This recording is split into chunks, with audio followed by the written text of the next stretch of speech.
अनीता और अवनी एक दिन भगवान की पूजा कर रहे थे। ओम जय जगदीश हरे, स्वामी जय जगदीश हरे, भक्त जनों के संकट, दास जनों के संकट क्षण में दूर करे। ओम जय जगदीश हरे। तभी वहां विमल आ जाता है और शराब की हालत में आकर चिल्लाने लगता है। मुझे पैसे दे जल्दी, मेरे दोस्त मेरा इंतजार कर रहे हैं। नहीं, मैं दिन रात एक करके लोगों के वहां घर पर काम करके पैसे कमाती हूँ, तुम्हें बर्बाद करने के लिए नहीं दूंगी। विमल अनीता को मारने लगता है। तभी विमल की नजर अनीता के हाथों के कंगन पर पड़ती है। इतने मोटे और सुंदर कंगन जरूर बहुत महंगे होंगे। अपनी बुरी नजर मत गड़ाना इस पर। ये मेरी माँ की आखिरी निशानी है जिसे मैं जिंदगी भर अपने पास रखूंगी। बड़ी आई माँ की निशानी। मैं कहता हूँ मुझे पैसे दे, वरना मैं मार मार के तेरी चटनी बना दूंगा। विमल अनीता को मारने लगता है। तभी ये सब देखकर अवनी अंदर से अपना गुल्लक लेकर आती है और बाबा को देकर कहती है, पापा ये लो मेरा गुल्लक, इसमें थोड़े बहुत पैसे हैं, लेकिन माँ को मत मारो, उन्हें छोड़ दो। विमल गुल्लक लेकर चला जाता है। उसके जाने के बाद अनीता रोने लगती है। माँ आप रोया मत करो, आप रोती हुई अच्छी नहीं लगती हो और मुझे मेरी माँ को खूबसूरत देखना है, तो हंसो हंसो हंसो। समय बीतने लगा। एक दिन विमल को फिर पैसे की जरूरत पड़ती है और आधी रात को वो कमरे में जाता है और अनीता को उठाकर उसके कंगन निकालने लगता है।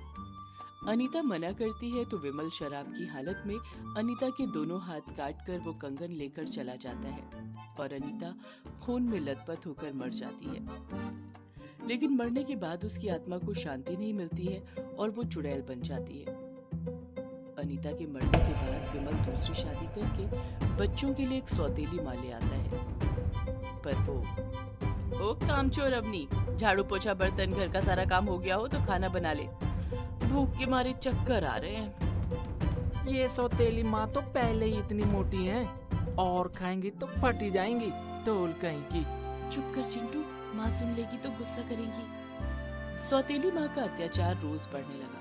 अवनी रोते रोते सारा काम कर देती थी। उसकी सौतेली माँ उसे बहुत दुख देती थी। एक दिन, भगवान मेरी माँ और मैंने हमेशा आपकी पूजा की, आपको सच्चे दिल से याद किया, लेकिन आपने तो मेरी माँ को ही अपने पास बुला लिया। अब मैं भी जिंदा नहीं रहूंगी। अवनी खुद को मारने लगती है। तभी अनीता एक चुड़ैल के रूप में आ जाती है। बच्ची रुक जा, ऐसा अनर्थ मत कर। मैं तो मर चुकी थी, लेकिन मरकर एक चुड़ैल बन गई। तेरे बाबा और उस सौतेली माँ को मैं छोड़ूंगी नहीं। फिर अनीता अवनी और चिंटू के साथ मिलकर उसकी सौतेली माँ को डराती है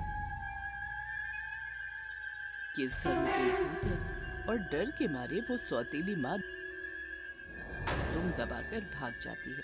और फिर विमल के सामने अनीता आती है, एक चुड़ैल के रूप में, जिसके दोनों हाथ कटे हुए हैं। तुम कौन हो? मैं अनीता हूँ। मेरे हाथ काटकर कंगन तो ले गए और मैं मर गई, लेकिन मरकर भी मुझे चैन नहीं मिला, क्योंकि तुम्हारी शराब और जुए की लत ने सब बर्बाद कर दिया। मेरे बच्चे आज रो रहे हैं। मुझे माफ कर दो, मुझसे गलती हो गई। मैं अब ऐसी गलती कभी नहीं करूंगा। मैं तुम्हें वचन देता हूँ, मैं दोनों बच्चों का अच्छे से ध्यान रखूंगा, और तुम्हारे वो कंगन भी मैं अवनी को दूंगा, तुम्हारी निशानी के रूप में। ये सुनकर अनीता की आत्मा को शांति मिलती है और फिर वो हमेशा के लिए चली जाती है। विजयपुर नाम के गांव में चिक्की अपने माँ और बाबा के साथ रहती। चिक्की पढ़ाई में बहुत ही होशियार थी। वो हमेशा क्लास में अव्वल आती। माँ इस बार फिर मैं अव्वल आई हूँ, लेकिन इस बार इनाम देना पड़ेगा। अच्छा बोल क्या चाहिए, गुड़िया या फिर घर घर के खिलौने? माँ इस बार मुझे कुछ और चाहिए। तभी बाबा आ जाते हैं। अरे मेरी बिटिया रानी बड़ी सयानी हो गई है, अब तो इनाम भी मांगने लगी है। बोलो क्या चाहिए हमारी बिटिया को? बाबा मुझे इस बार शहर जाकर घूम कर आना है, लेकिन शहर जाने में तो बहुत ही खर्चा होता है ना। अरे खर्चे से क्यों डरना, चिक्की के बाबा कमाते ही क्यों हैं? सिर्फ चिक्की की खुशी के लिए। और मेरी बिटिया की खुशी शहर जाने में है तो वही होगा। तैयारी करो, हम कल ही जाएंगे। चिक्की खुशी के मारे नाचने कूदने लगती है। अगले दिन रास्ते भर चिक्की खूब मस्ती करती है। तभी बीच में अचानक गाड़ी खराब हो जाती है। अरे क्या हुआ भैया, यूं आधे रास्ते क्यों रोक दी गाड़ी? अरे मालिक, देखना पड़ेगा, मैं किसी मैकेनिक को बुला के लाता हूँ। आप यहीं पास में एक होटल है, वहीं रुक जाइए। लेकिन वो हैंड पंप की तरफ। क्या हुआ, कहो।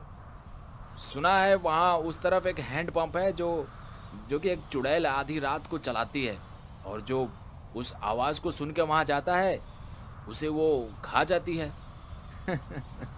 अरे दिमाग तो सही है ना, चुड़ैल वगैरह की बात करते हो इतने नए जमाने में। दुनिया चांद तक पहुंच गई है और तुम देहाती ही रहोगे। अरे आप भी ना, सुनने तो दो, आखिर ये क्या बोलना चाहता है, कहीं सच हुआ तो। उर्मिला जी, अब क्या आपकी भी सोचने समझने की शक्ति खत्म हो गई है, जो ऐसी बहकी बहकी बातें कर रही हो? सब होटल में चले जाते हैं। वहां जाकर सबकी आंख लग जाती है। तभी अचानक चिक्की को किसी की आवाज आती है। वो खिड़की से बाहर देखती है तो उसे झाड़ियों के पीछे किसी की आवाज सुनाई देती है। जरूर कोई जानवर होगा। चिक्की सो जाती है। तभी उसे फिर किसी की आवाज आती है, और जब वो खिड़की की तरफ जाती है तब उसे किसी के चिल्लाने की आवाज आती है। मदद करो, मेरी मदद करो, मैं मुसीबत में हूँ, कोई है क्या, मदद करो। चिक्की आवाज सुनकर सोचती है कि उसकी मदद करनी चाहिए। वो इसलिए मदद करने के लिए वहां उस आवाज की तरफ चली जाती है। जब वो वहां पहुंचती है तब चुड़ैल को हैंडपंप चलाते देख दंग रह जाती। चुड़ैल चिक्की को देखकर खुश हो जाती है और तालियां बजाते हुए कहती, उल्लू बनाया बड़ा मजा आया, उल्लू बनाया बड़ा मजा आया। आ गया आज का मेरा भोजन। छोटी बच्ची है लेकिन काम चला लूं। वो आंटी मुझे जाने दो, वो अरे डर मत, पहले बोल, पानी पिएगी हैंडपंप से, ठंडा ठंडा पानी। मैं भी ना, वैसे भी डर के मारे तेरा गला सूख गया होगा, ये ले पानी। नहीं, वो नहीं चाहिए। पीती है या फिर कच्चा चबा। चिक्की डर के मारे पानी पीती है, और जैसे ही पानी पीती है चिक्की के सर में दर्द होता है और फिर वो नीचे गिर जाती है। जैसे ही चुड़ैल उसे खाने लगती है गोकुल आ जाता है। अरे वाह, आज तो एक के साथ एक फ्री फ्री फ्री फ्री। मजा आ जाएगा। तुम चली जाओ यहाँ से, मेरी बच्ची को छोड़ दो। नहीं, मैं कहीं नहीं जा सकती। सालों पहले इस गांव के सरपंच ने मुझे जाट होने की वजह से हैंडपंप से पानी भरने को मना किया था, और एक दिन जब मैं आ गई तो सरपंच ने गुस्से में मुझे मारकर उसके आदमियों से कहकर मुझे दफना दिया था। तभी से मैं चुड़ैल बन गई हूँ और यहीं रहती। लेकिन सरपंच की गलती की सजा सबको देना सही नहीं है। तभी वहाँ उर्मिला आ जाती है, गांव वालों के साथ, और एक तांत्रिक भी। देख चुड़ैल, तुझे जिस सरपंच ने मारा था वो कब का मर गया, और अब तुझे भी जाना चाहिए, वरना यहीं तुझे जला दूंगा। चुड़ैल डर के मारे वहां से चली जाती है। गांव वाले चुड़ैल के कंकाल को निकालकर उसका अंतिम संस्कार कर देते हैं।